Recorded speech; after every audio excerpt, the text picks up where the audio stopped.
Hello friends, welcome to PS corner. और आज इस वीडियो में मैं आपके लिए एक इम्पॉर्टेंट सवाल का जवाब लेकर आई हूँ कि मैम क्या पढ़ें।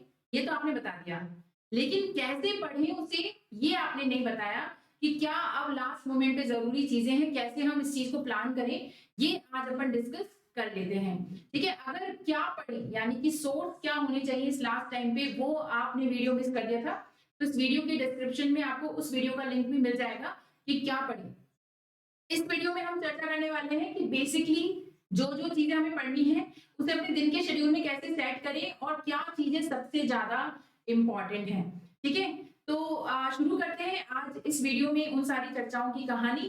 सबसे पहले हम बात करते हैं कि अभी इस मोमेंट पे सबसे ज्यादा जरूरी क्या है। सबसे ज्यादा जरूरी तो है 8 घंटे सोना। ठीक है, 8 आवर स्लीप जो है वो सबसे ज्यादा जरूरी है। तो अपनी नींद से कॉम्प्रोमाइज ना करें और कोशिश करें कि अभी से ही रात को सोने की हैबिट डालें, है ना। रात को सोने की हैबिट डालने से क्या होगा कि जैसे आप, कई लोग होते हैं ना कि रात के साथ जो है उनकी ऊर्जा बढ़ती है, तो बल्कि हमें चाहिए आपकी ऊर्जा सबसे ज्यादा सुबह हो। जैसे जब आप पेपर देने जाए, प्री का जो पेपर होगा वो आपका मॉर्निंग में होगा, तो मॉर्निंग में आप सबसे ज्यादा फ्रेश होने चाहिए। तो जितने भी लोग अभी भी रात को जग रहे हैं, सुबह सो रहे हैं, वो अपनी हैबिट चेंज कर लीजिए जिससे बॉडी क्लॉक एकदम सेट हो जाए। 8 घंटे सोना, वो भी रात को। सोना क्यों ज्यादा जरूरी, क्योंकि जितना भी आप पढ़ेंगे वो आपकी मेमोरी में सेव तभी होगा जब आप सोगे। वैसे भी आप सब आरएस मेंस लिखने वाले हैं, तो बिहेवियर जब पढ़ेंगे ना तब ये सारी चीजें आप अपने आप पढ़ लेंगे, तब बोलेंगे ये शिखा मैम सही कह रही थी। अभी से आदत डालो कि 8 घंटे सोना है। सबसे पहली चीज, अपने दिन के शेड्यूल में से 24 घंटे में से 8 घंटे आपको सोना है, बाकी और कुछ करना है चाहे नहीं करना है। ठीक है, अब बाकी की चीजों की बात करते हैं कि पढ़ना क्या क्या है और कैसे है। ठीक है, तो सबसे पहली चीज आपके लिए अभी जरूरी है अपना प्लान बना लेना। स्टडी प्लान सबसे ज्यादा जरूरी है। तो अपना स्टडी प्लान आप कैसे बनाएंगे? सबसे पहले अपने सारे सोर्सेज की लिस्ट बनाइए। इन जनरल प्री के सिलेबस को हम 7 टॉपिक में डिवाइड कर सकते हैं। कौन से हैं वो 7 टॉपिक? मान लो मैथ, रीजनिंग, करंट अफेयर्स। इसके अलावा जीके के 7 सब्जेक्ट हो गए, ज्योग्राफी, हिस्ट्री, पॉलिटी, इकोनॉमी और साइंस टेक। ठीक है, ये 7 सेक्शन में प्री के सिलेबस को डिवाइड कर देते हैं। अब इन 7 सब्जेक्ट के आप अपनी सोर्स की लिस्ट बना लीजिए। भाई आपकी क्लास नोट्स हो सकते हैं, आपने इससे पहले कोई बुक पढ़ी हो सकती है, या आपने कोई जो भी मेथड आपने इसके लिए चूज कर रखे हैं, आपने मेरे बताए सोर्स चूज कर रखे हैं, आपके अपने सोर्स हो सकते हैं। जो भी सोर्सेज हैं उन सबकी एक लिस्ट बना लीजिए।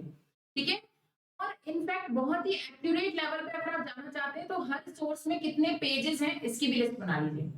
अब क्या कीजिए, डेली का टारगेट सेट कर लीजिए। डेली टारगेट कैसे सेट करेंगे? सबसे पहले तो वीक में 7 डेज होते हैं, तो इनमें से अपन 6 दिन ही मानेंगे।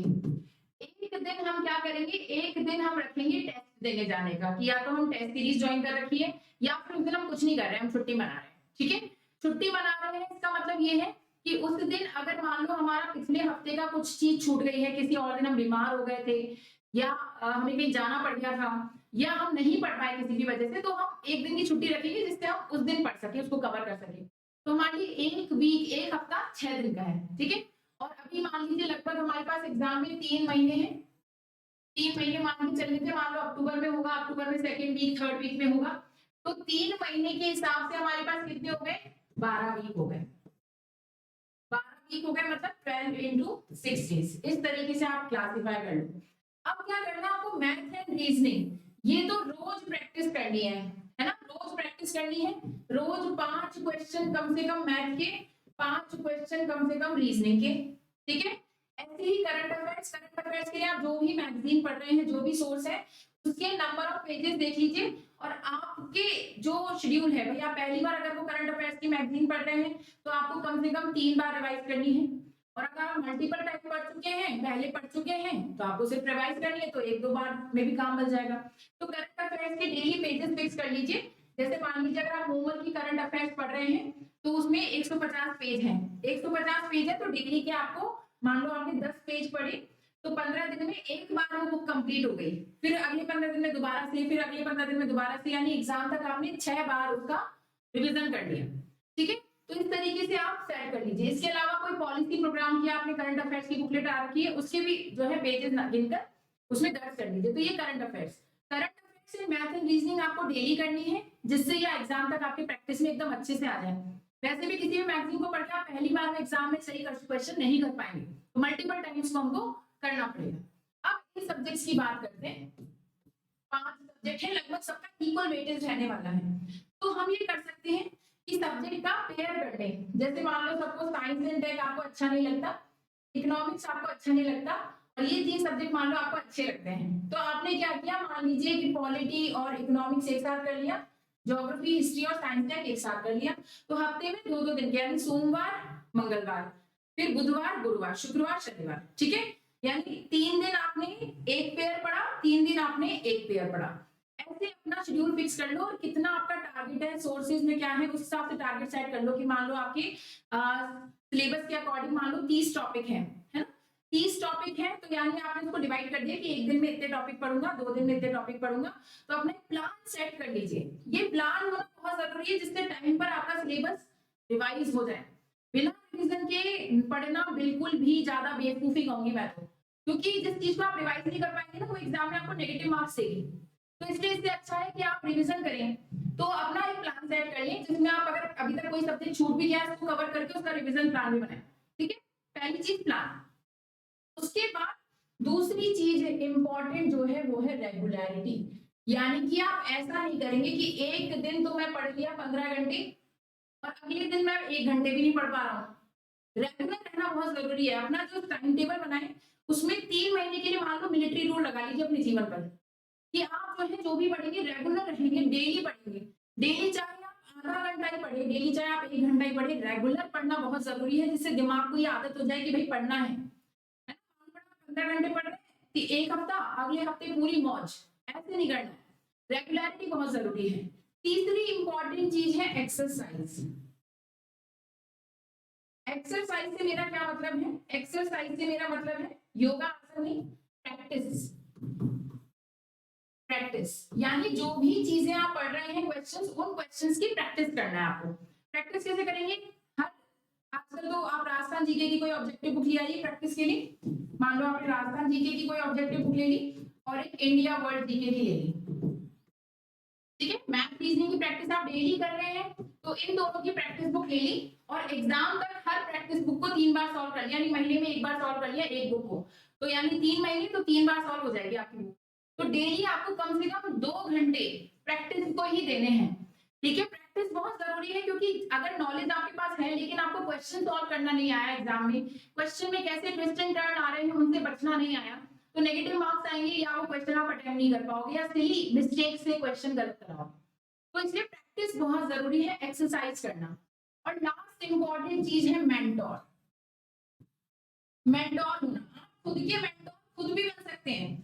कैसे, आपने कोई टेस्ट सीरीज ज्वाइन कर ली, ठीक है, और टेस्ट सीरीज ज्वाइन करके उस टेस्ट सीरीज का जब की मिलेगी आपको, अपने पेपर को आपने चेक कर लिया, टेस्ट सीरीज की मिल गई, की से आपने अपने टेस्ट पेपर को मिलान कर लिया कि आप कौन से क्वेश्चन गलत करके आए हैं, कौन से क्वेश्चन सही करके आए हैं, यानी किस सब्जेक्ट में आपको प्रॉब्लम है, यानी कौन सा सब्जेक्ट अभी आपको नंबर नहीं दे रहा, सब्जेक्ट के किस टॉपिक में आपको प्रॉब्लम है, इस लेवल तक अपने आप को एनालिसिस कर लेना कि इस टॉपिक पर मुझे काम करने की ज्यादा जरूरत है, या तो मेरे क्वेश्चन नेगेटिव हो रहे हैं या मुझे क्वेश्चन आ ही नहीं रहे हैं। ऑब्जेक्टिव बुक भी जब आप सॉल्व करेंगे ना, तो उसको टेस्ट की तरह ही करिए, और इनफैक्ट अगर कोई टेस्ट सीरीज आपने ज्वाइन कर रखी है तो उसे भी रिवाइज करिए। जैसे हम ऑब्जेक्टिव बुक को महीने में 3 महीने में 3 बार सॉल्व करेंगे, ऐसे ही अपने टेस्ट पेपर्स को भी 3 बार सॉल्व कर लीजिए एग्जाम से पहले। ठीक है, तो यानी कि आपने क्या किया, अपनी वीक पोर्शन निकाली कि ये मेरा वीक पोर्शन है, इसको मुझे वर्कआउट करके स्ट्रॉन्ग बनाना है। इसके अलावा मेंटरशिप जो कोचिंग होती है वो इसी के लिए होती है। जैसे मैं तो अभी सम्यक में पढ़ा रही हूँ, सम्यक में प्री का बैच लॉन्च हो चुका है, सम्यक में टेस्ट सीरीज भी चल रही है, तो वहां पे टेस्ट सीरीज होगी और आपका एक तो रैंकिंग बनेगी कि किस रैंक पे आप चल रहे हैं। एक संस्था में आपकी ये रैंक है, तो सोचो पूरे राजस्थान में क्या रैंक है, उस हिसाब से आप खुद को एनालिसिस कर सकते हैं और अपने जो वीक पोर्शन है उनको सुलझा सकते हैं। फिर भी कोई समस्या बचती है तो मेंटोर के नाम पे मैं तो हुई, और मेरा नंबर आप सभी के पास ही है 8209844031। इस वीडियो के डिस्क्रिप्शन में भी मैं डाल दूंगी। तो मेंटोर के लिए मैं हमेशा हूँ ही आपको कि कहीं आपको दिक्कत आ जाए। इस समय पर, इस क्रुशियल टाइम पर आपके लिए 4 ही इंपॉर्टेंट चीज है कि आपको कैसे पढ़ना है। सबसे पहले बनाना है प्लान, स्टडी प्लान बनाना है। उसके बाद अपनी रेगुलरिटी इंश्योर करनी है कि रोज पढ़ना है। एक संडे का ऑफ हमने रख लिया है, या किसी भी दिन का जिस दिन आपको लगता है आप थोड़ा कम पढ़ पा रहे हैं, मंडे सैटरडे जो भी है, रेगुलरिटी होना जरूरी है। तीसरी चीज है एक्सरसाइज, आपको प्रैक्टिस करनी है। और उसके बाद है मेंटरशिप, यानी खुद को एनालिसिस भी करना है कि क्या आपका वीक पोर्शन है जिससे आप उसको अपनी स्ट्रेंथ में कन्वर्ट कर पाए। तो ओवरऑल मैं अपनी स्ट्रैटेजी को बोलूंगी प्रेम स्ट्रैटेजी। प्रेम से बढ़कर क्या है ना, प्रेम ही विजय दिलाएगा। तो प्रेम स्ट्रैटेजी को फॉलो करें और इस बार प्रीलिम्स में आपकी सफलता निश्चित है। अपने प्लान को सेट करने में अगर आप एक दिन भी जाया कर रहे हैं ना, तो कोई बात नहीं, ये आपको बहुत अच्छा रिजल्ट देगा। ठीक है, इसके अलावा डेली आपको कम से कम 2 घंटे प्रैक्टिस में देने हैं, प्लस 8 घंटे सोना है। बच्चे हुए आवर्स में आप कुछ भी करो, मैथ रीजनिंग डालना है आपको 10 क्वेश्चन है ना, 5 मैथ के 5 रीजनिंग के। मान लो 1 घंटा आपने करंट अफेयर्स को दे दिया, 2 घंटे दे दिए करंट अफेयर्स, ठीक है। तो आपके 2 घंटे प्रैक्टिस के हो गए, 2 घंटे आपके मान लो करंट अफेयर्स के हो गए, 1 घंटा मान लो आपका मैथ रीजनिंग का हो गया, 5 घंटे ये हो गए। 5 घंटे के अलावा आपके पास बच रहे मान लो 3 घंटे आपके इधर उधर जाया हो गए, नहाना धोना खाना पीना जो भी है। तो बचे हुए 8 घंटे में आप अपने जीके के पोर्शन रेडी कर सकते हैं। इस तरीके से अपना डेली रूटीन बना लीजिए और फिर देखिए इस बार एग्जाम आपको क्लियर करने से कोई नहीं रोक सकता। सही स्ट्रैटेजी ही आपको सफलता दिलाती है, रट्टू तोता बनने से कभी सफलता नहीं मिलती। तो अपनी सही स्ट्रैटेजी बनाइए, कोई भी दिक्कत आए तो मैं आपके साथ हूँ हमेशा हर कदम पे। तो इस बार RS3 के लिए अपनी कमर कस लीजिए और इस स्ट्रैटेजी के साथ, मेरी प्रेम स्ट्रैटेजी के साथ प्री के लिए तैयार हो जाइए। इस वीडियो में इतना ही। एक बार करंट अफेयर्स के मार्केट में जो जो सोर्सेज आ रहे हैं उनको आ जाने दीजिए, फिर आपके लिए एक वीडियो और लेकर आऊंगी कि करंट अफेयर्स के लिए क्या बेस्ट सोर्सेज हैं। तब तक अगर आपके पास कुछ करंट अफेयर्स है वो पढ़ते रहिए, नहीं तो मूमल की वार्षिक आंक लाके वो पढ़ना शुरू कर दीजिए। और भी कुछ नहीं हो रहा है तो अभी थोड़ा रुक जाइए, बाकी सब्जेक्ट पर थोड़ा थोड़ा दम लगा के उनको थोड़ा जल्दी कवर अप कर लीजिए। ठीक है, thank you very much, bye bye.